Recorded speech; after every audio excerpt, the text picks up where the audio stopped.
Green is recognized for 60 minutes as the designee of the Minority Leader. Thank you, Mr. Speaker.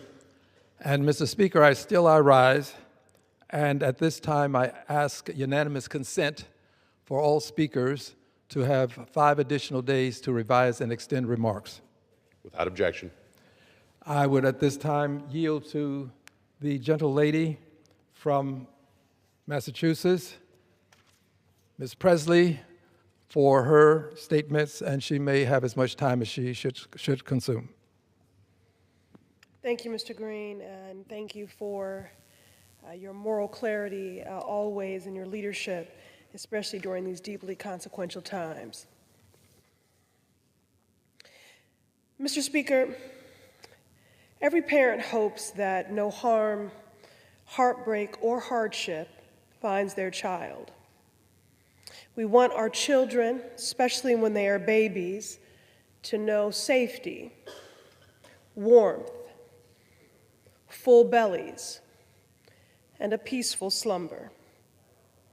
When they are young, especially during the fall and winter months, in the throes of cold and flu season.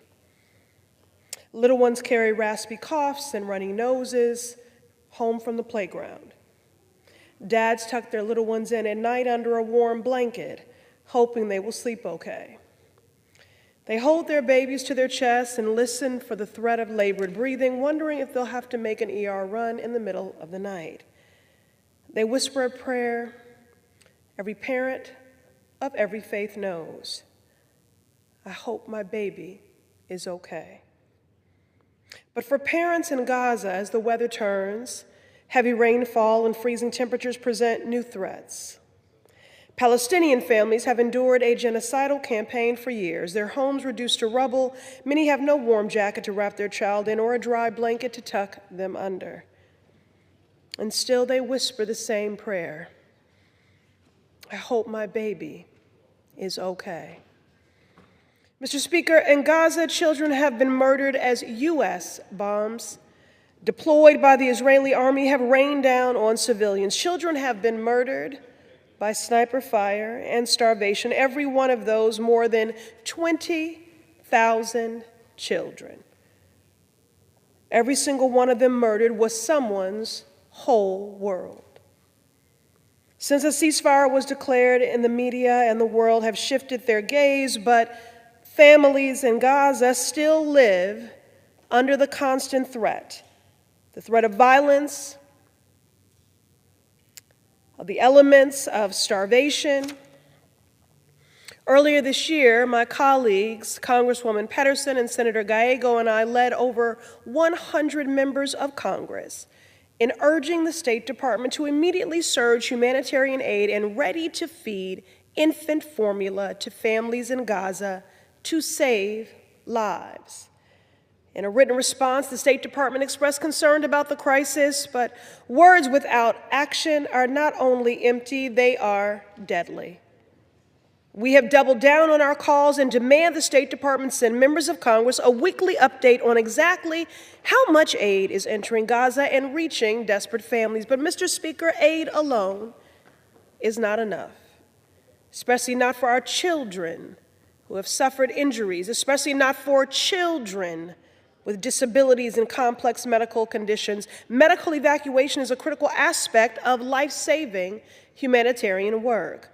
And right now, over 16,500 people are waiting to be medically evacuated from Gaza for essential treatment. I recently heard from a mother named Hadil.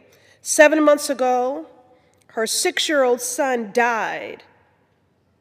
He died while awaiting medical evacuation. He suffered from a kidney condition, and the decimated medical system in Gaza could not provide him the care he needed to survive. Now her daughter, Lana, who suffers from the same kidney condition, is on the wait list for medical evacuation. Each day that goes by without adequate treatment, Lana's life is in danger. Hadil is no different from the parent in Boston who clutches their child in their arms and listens for labored breathing as they ride out the flu. Just like that parent, she would do anything for her baby. Just like that parent, she whispers a prayer, I hope they will be okay. Every child deserves to live and thrive. In the timeless words of James Baldwin, the children are always ours, every single one of them, all over the globe, and I'm beginning to suspect that whomever is incapable of recognizing this may be incapable of morality. Mr. Speaker, the United States of America built, bought, and sold the bombs that killed Palestinians throughout this horrific genocidal campaign carried out by the Israeli military. The United States of America once claimed to be a moral and just authority, but today all the globe sees is the blood on the hands of this nation. It is not too late to appeal to our better angels, to act with urgency to save lives, to support medical evacuations, to surge baby formula and aid, to chart a path forward to save lives. Every child is someone's whole world. Every life is a universe, and our destinies are tied. I yield. Permit me to commend the lady for her very moving and powerful commentary. And with your consent and permission, I would associate myself with it. It would be an honor. Thank you, Mr. Green. Thank you. Thank you. And still I rise, Mr. Speaker.